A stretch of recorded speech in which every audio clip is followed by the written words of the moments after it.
ఒక వ్యక్తి రోడ్డుపై పడిపోయి ఉన్నాడు. చుట్టూ చాలా మంది చూస్తున్నారు తప్ప, ఎవ్వరు కూడా అతనికి సహాయం చేయడానికి ముందుకు రావడం లేదు. ఇది ఎందుకు జరుగుతుంది? అందరూ చుట్టూ చూస్తున్న వాళ్ళు చెడ్డవాళ్ళా? లేకపోతే మన బ్రెయిన్ ఏదైనా సైకలాజికల్ మెకానిజం ప్లే చేస్తుందా?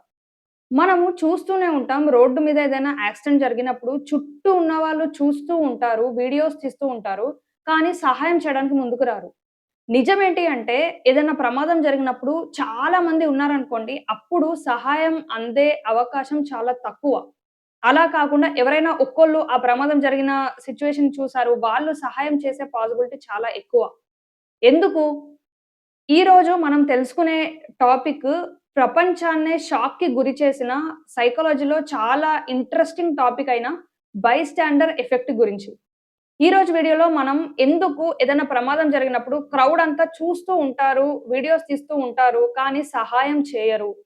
అలాంటి సిట్యుయేషన్‌లో మనం ఉంటే మనం సహాయం తొందరగా పొందడానికి ఏం చేయాలి? అన్న విషయాన్ని క్లియర్‌గా అర్థం చేసుకుందాం. ఇది తెలియాలి అంటే ఫస్ట్ మనకు బైస్టాండర్ ఎఫెక్ట్ గురించి తెలియాలి.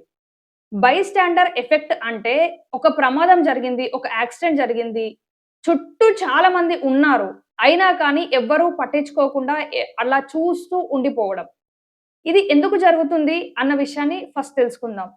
బైస్టాండర్ ఎఫెక్ట్ ప్రకారం ఎప్పుడైతే ఏదైనా ప్రమాదం జరిగినప్పుడు చాలా మంది ఉన్నారనుకోండి. అప్పుడు అందరూ ఏమనుకుంటారు అంటే, నేను కాకపోయినా ఎవరో ఒకళ్ళు చేస్తారు.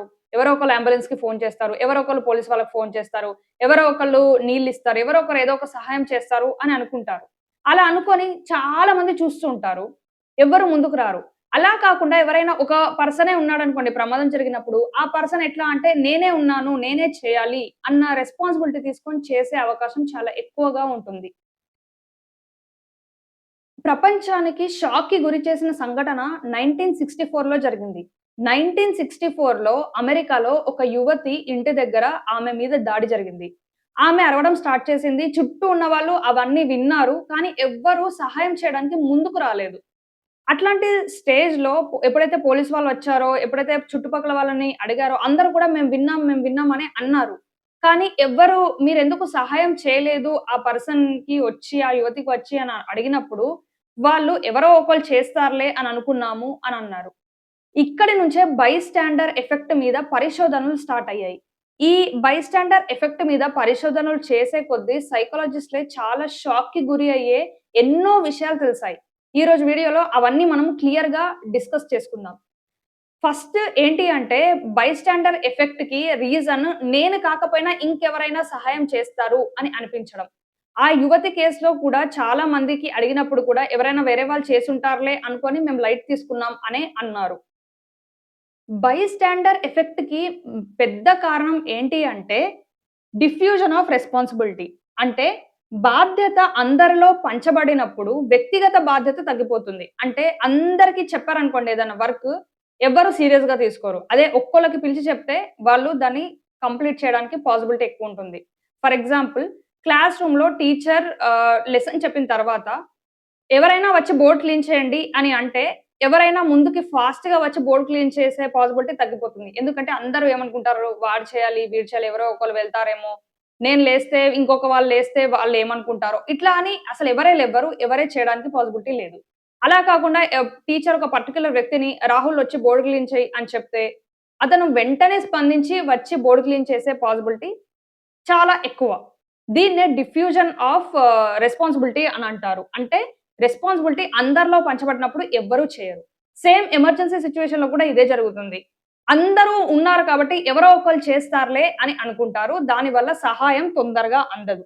ఇంకొక రీజన్ ఏంటి అంటే ప్లూరలిస్టిక్ ఇగ్నోరెన్స్. ఇది మరో ఆసక్తికరమైన సైకాలజికల్ కాన్సెప్ట్. మనం ఇతరుల రియాక్షన్ చూసి ఇది అంత సీరియస్ విషయం కాదేమో అని అనుకుంటాం. అంటే ఇప్పుడు యాక్సిడెంట్ జరిగింది. యాక్సిడెంట్ జరిగినప్పుడు అందరూ చూస్తున్నారనుకోండి. మనం ఏమనుకుంటాం? అందరూ చూస్తున్నారు. నేను వాళ్ళలో ఒక పార్ట్. నేను చూస్తున్నాను. ఒకవేళ ఎమర్జెన్సీ ఉంటే ఎవరో ఒకళ్ళొచ్చి యాక్షన్ తీసుకుంటారు గదా! ఏం ఎమర్జెన్సీ లేదు కాబట్టి అందరూ చూస్తున్నారేమో అని అనుకుంటారు. అంటే వేరే వాళ్ళ రియాక్షన్‌ని బట్టి వీళ్ళు అది ఎమర్జెన్సీనా కాదా అన్నది డిసైడ్ చేస్తారు. ఇది చాలా ప్రమాదకరం. ఫస్ట్ అయితే యాక్సిడెంట్ జరిగింది. ఎవ్వరు సహాయం చేయట్లేదు. దానికి తోడు అందరూ చూస్తున్నారు కదా! అంత ఇంపార్టెంట్ కాదేమో అని అనుకోని వీళ్ళు కూడా సహాయం చేయకపోవడం. దీనివల్ల ఏమవుతుంది అని అనేసంటే, సహాయం తొందరగా అందకుండా అందరూ కూడా ఎవ్వరు కూడా ముందుకు రారు చేయడానికి. ఇంకొక రీజన్ ఏంటి అంటే, ఎవాల్యుయేషన్, అప్రిహెన్షేషన్. దీని ప్రకారం ఎవరైనా వచ్చి సహాయం చేయాలి అన్న ఆలోచన ఉన్నా వాళ్ళేమనుకుంటారు అంటే, నేనేమన్నా తప్పు చేస్తే, ఇంతమందున్నారు నన్నేమన్నా జడ్జ్ చేస్తే, నేను తప్పు చేసి ఏమన్నా జరిగితే, మళ్ళీ ఇంతమందుంటారు. వాళ్ళు నేను చేసిన తప్పు అందరికి చెప్పగలుగుతారు. వాళ్ళకి నాలెడ్జ్ ఉన్నా వాళ్ళు చేయగలిగినా వాళ్ళు చేయరనమాట. ఏదన్నా తప్పు జరిగితే అన్న భయంతోటి. ఇంకొకటి చాలా డిస్టర్బింగ్‌గా అనిపిస్తుంది ఈ విషయం. కానీ నిజం. అదేంటి అంటే, ఇప్పటిలో సోషల్ మీడియా ఎఫెక్ట్ ఈ ఇన్సిడెంట్స్ మీద చాలా ఎక్కువగా ఉంటుంది. అంటే ఏదైనా ప్రమాదం జరిగినప్పుడు మనిషికి నేనేదన్నా సహాయం చేయాలి అన్న ఆలోచన కన్నా జస్ట్ సింపుల్‌గా ఒక ఫోను తీసి వీడియో రికార్డ్ చేయడం స్టార్ట్ చేస్తున్నారు. కనీసం ఆ ప్రమాదం జరిగిన వ్యక్తికి ఆ ఫోను ఇవ్వడమో, వాళ్ళు వాళ్ళ దగ్గర వాళ్ళకి ఫోను చేసుకుంటారు అన్న ఆలోచన కూడా చేయకుండా ఫోను అడుగుతున్నా ఇవ్వకుండా వీడియో రికార్డింగ్స్ అనేవి చేస్తున్నారు. ఇది మనం చూసినప్పుడు ఎక్కడైనా సోషల్ మీడియాలో చూసినప్పుడు గాని మనకు చాలా కోపమొస్తుంది. కానీ ఇది ఎందుకు జరుగుతుంది అన్న విషయాన్ని మనం అర్థం చేసుకోవాలి. ఇది ఎందుకు జరుగుతుంది అనంటే సోషల్ మీడియా ప్రభావం వల్ల. చాలా మంది ఏమనుకుంటారు అనంటే ఏదైనా ప్రమాదం జరిగినప్పుడు వాళ్ళు అబ్జర్వేషన్ మోడ్‌లోకెళ్ళిపోతారు. అంటే వాళ్ళు కేవలం అబ్జర్వ్ చేస్తారు. ఇలా జరుగుతుంది. దీన్ని నేను రికార్డ్ చేయాలి. ఇదెందుకు? ల్యాక్ ఆఫ్ ఎంపథీ వల్ల. ఇట్లాంటి సిట్యుయేషన్స్ చూస్తూ ఉండడం, ఈ సోషల్ మీడియాలో ఎక్కువగా చూస్తుండడం వల్ల ఇవన్నీ నార్మల్ అన్న స్టేజ్‌కెళ్ళిపోయి, ఏదైనా మనకు బయట కనిపించినప్పుడు నేను కూడా రికార్డ్ చేయాలి అన్న క్యూరియాసిటీతోని రికార్డ్ చేస్తున్నారు తప్ప, అక్కడ పర్సన్ ఎంత భయంకరమైన సిట్యుయేషన్‌లో ఉన్నాడు, ఎంత తొందరగా ఆ పర్సన్‌కి హెల్ప్ కావాలి అన్న మినిమమ్ కామన్ సెన్స్ కూడా ఎవ్వరు అప్లై చేయకుండా రికార్డింగ్స్ అనేవి చేస్తున్నారు. ఇది డీసెన్సిటైజేషన్ వల్ల గూడా జరుగుతుంది. అంటే ఇట్లాంటి సిట్యుయేషన్స్ చూసి అసలు సెన్సిటివ్‌నెస్సే తగ్గిపోతుందన్నమాట. అంటే దాని యొక్క తీవ్రత గూడా అర్థం గావట్లేదు. ఇంకొకటి ఈ సోషల్ మీడియా ఎఫెక్ట్ వల్ల ఎంపథీ తగ్గిపోవడం. ఈ రెండిటి వల్ల మనుషులు వీడియో రికార్డింగ్ చేయడానికి పాల్పడుతున్నారు. మరి ఇలాంటి సిట్యుయేషన్‌లో ఏం చేయాలి?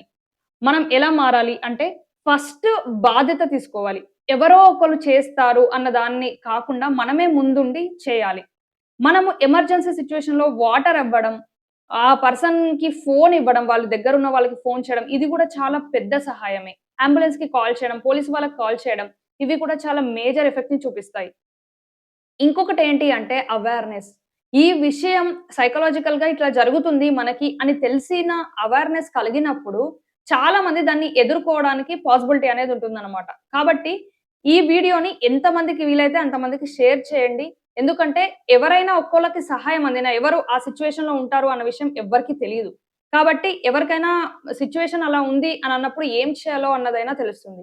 ఇప్పుడు ఇంపార్టెంట్ పార్ట్. ఇట్లాంటి సిట్యుయేషన్‌లో మనముంటే ఏం చేయాలి?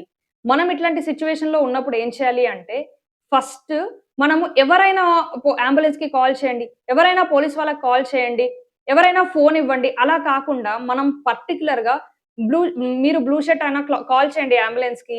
మీరు రెడ్ షర్ట్ ఏసుకున్నారు కదా! మీరు పోలీస్ వాళ్ళకి కాల్ చేయండి అని పర్టిక్యులర్‌గా చెప్పాలి.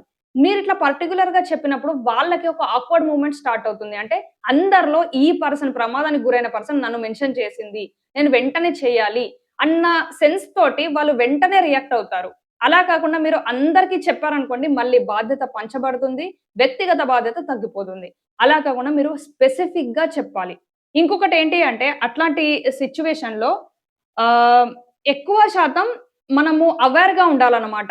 అరే! ఈ సిట్యుయేషన్ ఉంది. ఈ సిట్యుయేషన్‌లో నేను ఇప్పుడు కాన్షియస్‌గా ఉండాలి అని అనుకోవాలి. ఇది చాలా పాజిబుల్ కాదు. మనం అట్లాంటి సిట్యుయేషన్‌లో చాలా పానిక్‌కి గురి అవుతాం.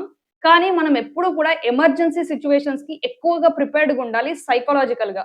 దీనివల్ల ఏమవుతుంది అనంటే, మనం ముందే ప్రిపేర్డ్‌గా ఉంటే, అట్లాంటి సిట్యుయేషన్ వచ్చినప్పుడు మనం కొంచెం అలర్ట్‌గా ఉంటాం. ఇది ఇంకొక పాజిబిలిటీ. ఇది ఎక్కువ పాజిబుల్ కాకపోవచ్చు. ఎందుకంటే, ఆ తీవ్రతని బట్టి ఉంటుంది. ఇది ప్రాక్టికల్ కాకపోవచ్చు. కానీ ఇది మీరు ప్రాక్టీస్ చేస్తే బెటర్ రిజల్ట్స్ ఒస్తాయి. ఇంకొకటి కంక్లూజన్ ఏంటి అంటే, ఎప్పుడైనా కానీ ఏదైనా వ్యక్తి ప్రమాదంలో ఉన్నారు అని అంటే, మనం దాన్ని వ్యక్తిగత బాధ్యతగా తీసుకొని చేయాలి. ఎందుకు అంటే, ఏ సిట్యుయేషన్‌లో మనము కానీ, మన ఫ్యామిలీ మెంబర్స్ కానీ అలా ఉంటారు అన్నది తెలీదు. ప్రమాదానికి గురైన వ్యక్తికి కూడా ఫ్యామిలీ అనేది ఉంటుంది అని పరిగణలోకి తీసుకోవాలి. ఎప్పుడైనా కానీ మనం చేసే చిన్న సహాయం మనకి ఏదో ఒక విధంగా తిరిగి వస్తుంది అని గుర్తుపెట్టుకోవాలి. అండ్ మనం ఈ ప్యాటర్న్‌ని మార్చగలం. బైస్టాండర్ ఎఫెక్ట్‌ని మనం మార్చగలం.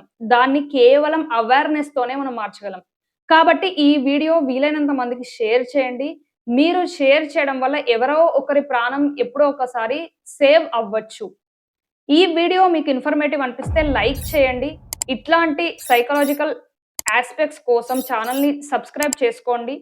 ఈ వీడియో మీరు లైక్ చేస్తే చాలా కొత్త మందికి రీచ్ అవుతుంది. అండ్ వీడియోని తప్పకుండా షేర్ చేయండి. సో దట్ ఎవరైనా సహాయంలో ఉన్న వాళ్ళకి సహాయం అందుతుంది. మీకెలాంటి టాపిక్ మీద వీడియో కావాలన్నది డెఫినిట్‌గా కామెంట్ చేయండి. నేను చేయడానికి ట్రై చేస్తాను.